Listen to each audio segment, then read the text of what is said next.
Scotland's Energy Secretary has tonight accused the UK government of backsliding and betraying the economic opportunities on the country's journey to net zero. But Rishi Sunak defended his decision to take a slower pace on some environmental measures, claiming the country is still on target to meet its ambitions. Kirstin Tait reports.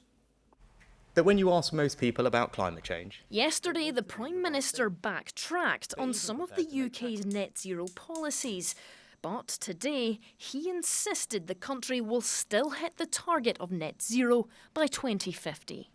We've been through the numbers and we're absolutely confident that we are on track to hit all our international and domestic targets, which, by the way, are world leading. And the reason I have confidence in that is because we've over-delivered on all of our carbon budgets to date. Despite everyone saying, oh, you might not hit them, we've over-delivered on them. The decision to delay the ban on selling new petrol and diesel cars means Scotland will have no other option but to follow suit. But the Scottish Government are dedicated to reaching net zero 5 years before the UK Government. We are demonstrating our commitment to our net zero journey, making sure that communities, the Scottish economy, the people of Scotland continue to benefit from the incredible renewable resources that we have. Unfortunately, the UK Government is backsliding and betraying those opportunities, and we would encourage them to think again. There are no plans to stop drilling in the North Sea in attempts to alleviate the expense of imported energy. But energy leaders are calling for more stable policies. There's a huge investment prize for us to grab, and we desperately need to bolster that investor confidence to ensure that the investment comes here to the UK. Campaigners say cost shouldn't be a factor when it comes to the environment.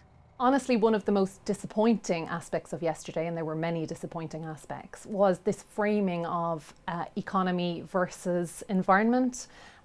We know that investing in climate action is overall overwhelmingly good for the economy. Climate change is the biggest challenge facing our planet at the moment, but people are still struggling to make ends meet.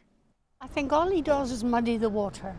He doesn't stick to what he promises. We've got a heat pump and it works okay, but when the temperature goes down, then it uses much more electricity. I think what it is, it's a slow progress. If we do things too quickly, everybody's got to be in shock. I'm all for saving the planet and what have you. When it comes to money, people have to think long and harder what to do. Tonight, a commitment to net zero in the UK by 2050, but the road towards it is more uncertain. Kirstin Tait, STV News.